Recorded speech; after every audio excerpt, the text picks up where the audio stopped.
Hey, welcome back to 7-Minute Books. I'm Sam, and today we're digging into Mehran Gul's The New Geography of Innovation. Sophie, I have to ask, did you read this and immediately feel like the whole Silicon Valley narrative is kind of over? Oh, totally. I mean, I've been hearing for years that you have to move to San Francisco to build a real tech company, and Gul just systematically dismantles that. He says the monopoly on innovation held by a few superstar cities is not just ending, it's being actively dismantled by technology and economics. Right, and he starts with the problem. These cities have become victims of their own success.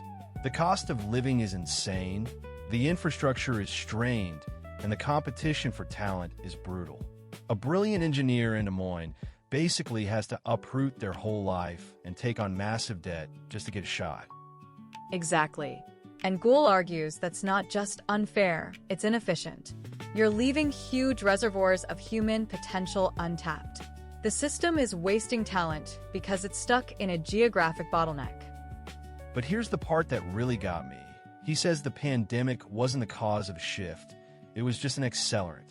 It proved that complex, creative work can be done from anywhere. But then he makes this really careful distinction between remote work, doing your existing job from home, and what he calls distributed innovation, which is building entirely new companies and products with teams that have never met in person. Right, and that requires a whole different toolkit. He introduces this metaphor of the digital campfire. In the old world, the campfire was the coffee shop or the VC office where serendipitous encounters happened.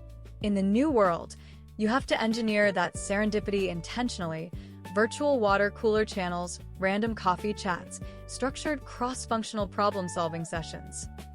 Yeah, I love that. Serendipity isn't dead, it's just redesigned.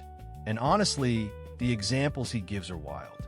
There's a company built from a small town in Montana with a team spanning 8 countries. And a VC who's never met most of his founders in person, but still gets returns that rival Sand Hill Road.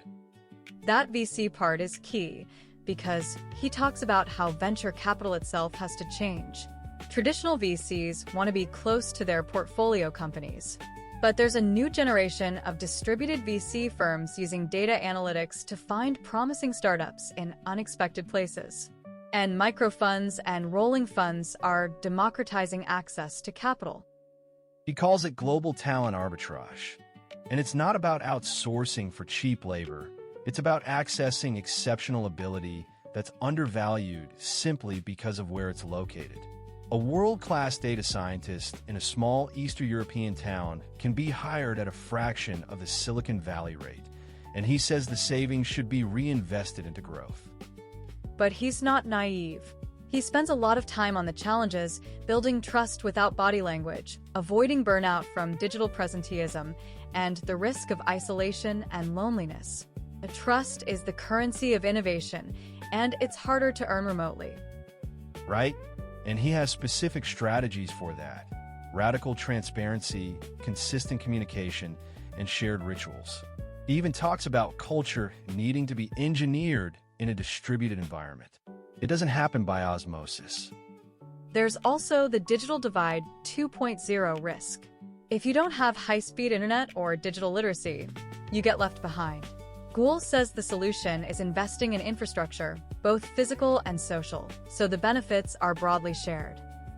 So the big takeaway for me is that place still matters, but in a different way. Instead of being a destination for talent, a place becomes a platform for talent. The winning cities won't be the ones with the most skyscrapers, but the ones with the most connectivity, digital and social. And if you want to go deeper into the case studies and frameworks, the whole library is on the 7-Minute Books app. Over 6,000 fiction and nonfiction titles you can read or listen to in any language, starting at $2.99 a month, $9.99 a year, or $19.99 for lifetime access. It's at 7minutebooks.com/app. I think what I'm taking away is that the next great idea isn't waiting in a garage in Palo Alto. It's waiting in a home office in a small town or a co-working space in a developing nation. The game is being rewritten. And the best way to predict the future is to build it wherever you are. We'll see you in the next one.